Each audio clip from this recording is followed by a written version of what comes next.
MDH biryani મસાલા, પારંપરિક બિરયાનીનો અસલી સ્વાદ. મહત્વપૂર્ણ સમાચાર મહીસાગરથી, જ્યાં નલ સે જલ યોજનામાં વધુ એક ધરપકડ કરવામાં આવી છે. CID ક્રાઇમ બ્રાન્ચે વધુ એક બીજેપીના નેતાની કરી ધરપકડ. અનુસૂચિત જાતિ મોરચાના પ્રભારી મુકેશ શ્રીમાળીની કરાઈ છે આ કેસમાં ધરપકડ. મુકેશ શ્રીમાળી પાસેથી 1.76 કરોડની રિકવરી બાકી છે. CID ક્રાઇમે અત્યાર સુધીમાં 3 બીજેપીના નેતાઓની કરી છે ધરપકડ. જિલ્લામાં મસમોટા 123 કરોડના નળ સે જલ કૌભાંડમાં CID ક્રાઇમ બ્રાન્ચને એક વધુ સફળતા હાથ લાગી છે. ક્રાઇમ બ્રાન્ચે વધુ એક બીજેપીના નેતાને પકડી પાડ્યો છે. વડોદરા શહેરના અનુસૂચિત જાતિ મોરચાના પ્રભારી બીજેપીના જૂના કાર્યકર્તા મુકેશ શ્રીમાળીની આ કેસમાં કરાઈ છે ધરપકડ. મુકેશ શ્રીમાળી પાસે સરકારને કુલ 1 કરોડથી વધુની રિકવરી કરવાનું બાકી છે. CID ક્રાઇમ બ્રાન્ચે અત્યાર સુધીમાં કુલ 3 ભાજપના નેતાઓની આ કૌભાંડમાં કરી છે ધરપકડ. અગાઉ જિલ્લાના યુવા મોરચાના પ્રમુખ ચિરાગ પટેલ, ત્યારબાદ ખાનપુર તાલુકાના પૂર્વ મહામંત્રી ધર્મેન્દ્ર માલીવાડ અને હવે મુકેશ શ્રીમાળીને પણ પકડી પડાયો છે.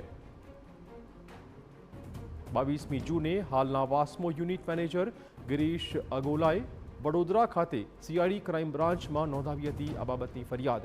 ક્રાઇમ બ્રાન્ચે અત્યાર સુધીમાં કુલ 12 તત્કાલીન કર્મચારી પૈકી 4 કર્મચારીઓ તેમજ કૌભાંડમાં સંડોવાયેલા 111 ઇજારેદાર પૈકી 15 ઇજારદાર એમ મળીને કુલ 19 કૌભાંડીઓને પકડી પાડ્યા છે.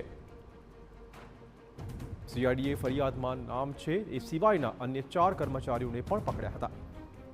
અત્યાર સુધીમાં આ ભાજપના નેતા મુકેશ શ્રીમાળી સહિત કુલ 23 લોકોની થઈ ચૂકી છે ધરપકડ.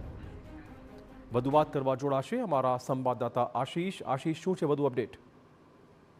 જી, મહીસાગર જિલ્લાના મસમોટા 123 કરોડના કૌભાંડની વાત કરવામાં આવે તો નળ સે જલ કૌભાંડમાં CID ક્રાઇમ બ્રાન્ચને વધુ એક સફળતા મળી છે અને જેમાં ભાજપના નેતાની ધરપકડ કરી લેવામાં આવી છે.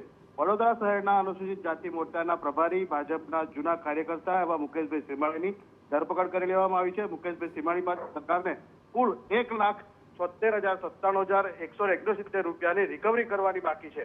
CID ક્રાઇમ બ્રાન્ચે અત્યાર સુધીમાં કુલ 3 ભાજપના નેતાની ધરપકડ કરેલી છે. અગાઉ જિલ્લાના યુવા મોરચાના પ્રમુખ ચિરાગ પટેલ, ત્યારબાદ ખાનપુર તાલુકાના પૂર્વ મહામંત્રી ધર્મેન્દ્ર માલીવાડ અને હવે મુકેશ શ્રીમાળી એમ કુલ 3 ભાજપના નેતા અત્યાર સુધી આ કૌભાંડમાં સંડોવાયેલા સામે કરી લેવામાં આવી છે. વાત કરીએ નળ સે જલ કૌભાંડની તો 22 જૂને હાલના વાસ્મો યુનિટ મેનેજર ગિરીશ અગોલાએ બરોડા ખાતે CID ક્રાઇમ બ્રાન્ચમાં ફરિયાદ નોંધાવી હતી. ત્યારબાદ આ ધરપકડનો સિલસિલો શરૂ થયો.